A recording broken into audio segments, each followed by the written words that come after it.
We often think of big mistakes, grand betrayals, and epic failures when we imagine what might anger God. But the truth is, it's not always the colossal acts that stir disappointment. Sometimes it's the everyday habits we ignore, the small things we justify that slowly build up.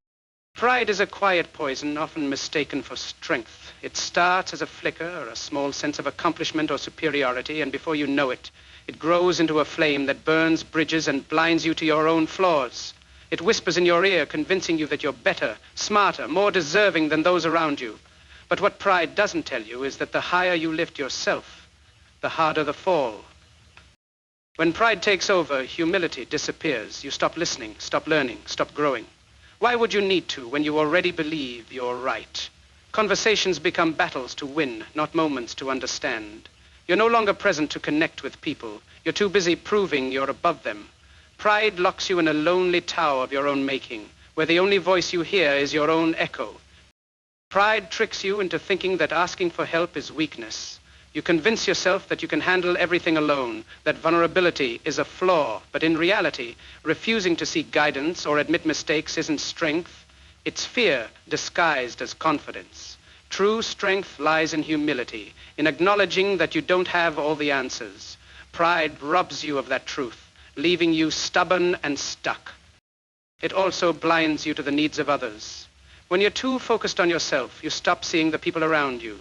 Their struggles seem small. Their successes feel like threats. Pride creates a competition where there was once compassion. You start believing that for you to win, others must lose, forgetting that life isn't a race. In the end, pride doesn't make you a winner. It makes you isolated.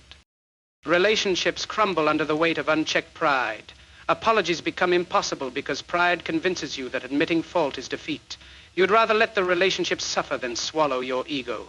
But an apology isn't a surrender. It's a bridge. Pride pulls that bridge apart brick by brick, leaving you stranded on your side, alone with your righteousness.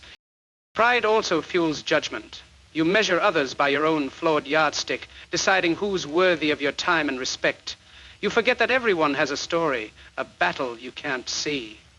When you let pride lead, empathy fades. And without empathy, kindness becomes conditional, only offered to those you deem worthy. But the truth is, kindness isn't something to be earned. It's something to be given freely. Even success becomes hollow when pride takes the wheel. Achievements feel less like victories and more like validations of your superiority. The joy of the journey is replaced with the need to remind others how far behind they are. Pride turns success into a trophy room, a place to show off, not a place to reflect on the hard work that got you there. And trophies gather dust. Failure, on the other hand, becomes unbearable. Pride can't handle failure because it threatens the illusion of perfection. Instead of seeing mistakes as lessons, pride convinces you to blame others, make excuses, or pretend it never happened. But failure isn't the enemy, it's the greatest teacher. Pride blocks the door to that classroom, leaving you stuck in the same mistakes. The irony is, the more pride you carry, the emptier you feel. Pride promises fulfillment, recognition, admiration, power, but delivers none of it. It leaves you chasing approval, terrified of being seen as anything less than flawless. Humility, though quieter, offers something pride never can: peace. It lets you rest, knowing you don't have to be the best to be enough. Letting go of pride isn't easy. It feels like giving up control, but the truth is, pride controls you. It dictates your words, your actions, your relationships. Humility, though softer and quieter, sets you free. It reminds you that you're human, no better, no worse than anyone else. And in that truth, there's more power, more strength, and more peace than pride could ever offer. Greed is a hunger that's never satisfied. It starts as a small desire, a longing for more money, more power, more recognition, and grows into an endless chase. No matter how much you gain, it convinces you it's not enough. The finish line keeps moving further away, and instead of appreciating what you have, you focus only on what you lack. Greed doesn't celebrate success, it dismisses it, whispering. The danger of greed is that it disguises itself as ambition. Wanting a better life isn't wrong. Striving for success isn't evil. But when the desire for more blinds you to the blessings you already have, it becomes a poison. You stop chasing dreams and start chasing numbers. Achievements become meaningless because they're never enough to fill the emptiness greed creates. Greed warps your priorities. It convinces you that material gain matters more than people, more than kindness, more than your own peace of mind. Relationships start to feel like transactions. What can they give you? Who can they connect you to? Greed doesn't see friends or family, it sees opportunities. Slowly, you stop valuing people for who they are and only value them for what they offer. It's not just about money. Greed can latch onto anything: attention, praise, power, control. It's a voice that tells you you're only worthy when you have more than others. It tricks you into believing that life is a competition and that you're losing if someone else has what you want. Instead of feeling inspired by other people's success, you feel threatened by it. Jealousy and resentment become your companions. Gratitude, on the other hand, is the antidote to greed. It shifts your focus from what you don't have to what you do. It reminds you that joy isn't found in having everything, but in appreciating what's already yours. A person who has little but feels grateful is richer than someone who has everything but still feels empty. Greed steals that joy. Gratitude restores it. The cruelest trick greed plays is convincing you that happiness is always just one more thing away, one more promotion, one more luxury, one more victory. Then you'll finally feel complete. But that moment never comes. The satisfaction is temporary, fading the moment you get it, leaving you chasing the next thing. Gratitude breaks that cycle by teaching you that happiness isn't in the next thing, it's in the present moment. Greed also blinds you to the needs of others. When you're focused on accumulating more for yourself, it's easy to ignore those who have less. It's not that you stop caring. It's that greed convinces you they're not your problem. Gratitude does the opposite. It humbles you, reminding you that everything you have, even the things you worked hard for, could be taken away. It makes you more compassionate, more willing to give, more human. Greed breeds fear. Fear of losing what you have, fear of falling behind, fear of never being enough. It turns life into a constant state of anxiety. Gratitude, however, brings peace. When you're truly grateful, you're no longer afraid of losing things because you realize your worth isn't tied to what you own or how others see you. Gratitude gives you freedom, while greed keeps you chained.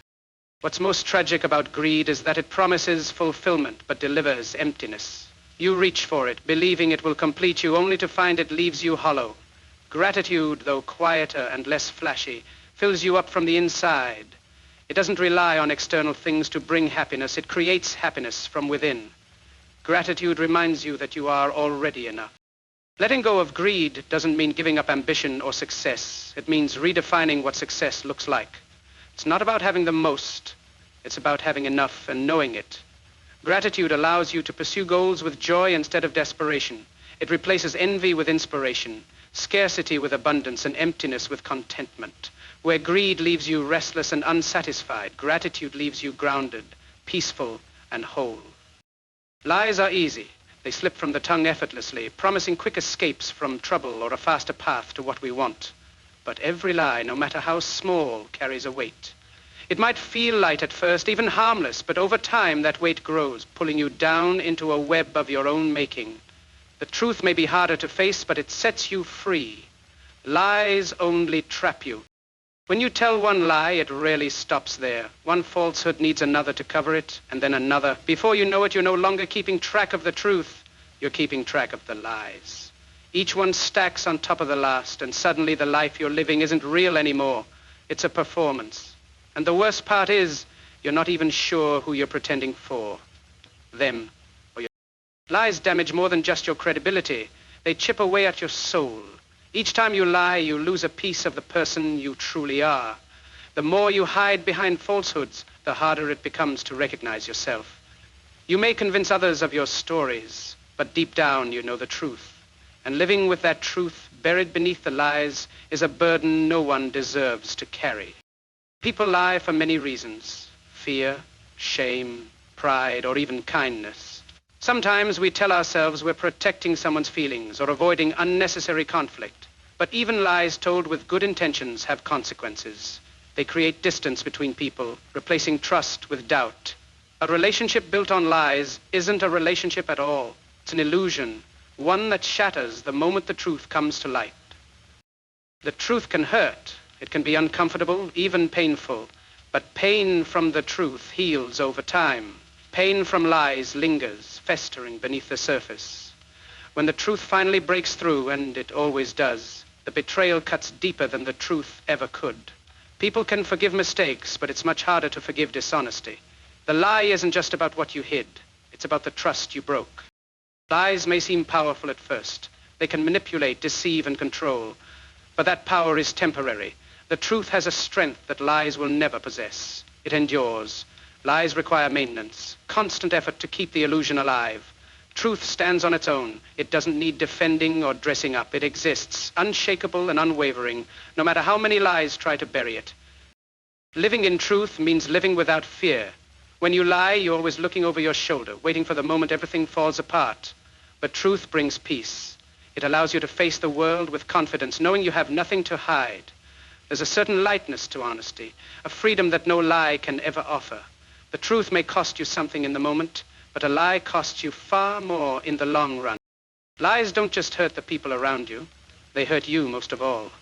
Each time you bend the truth, you create a gap between the person you are and the person you pretend to be.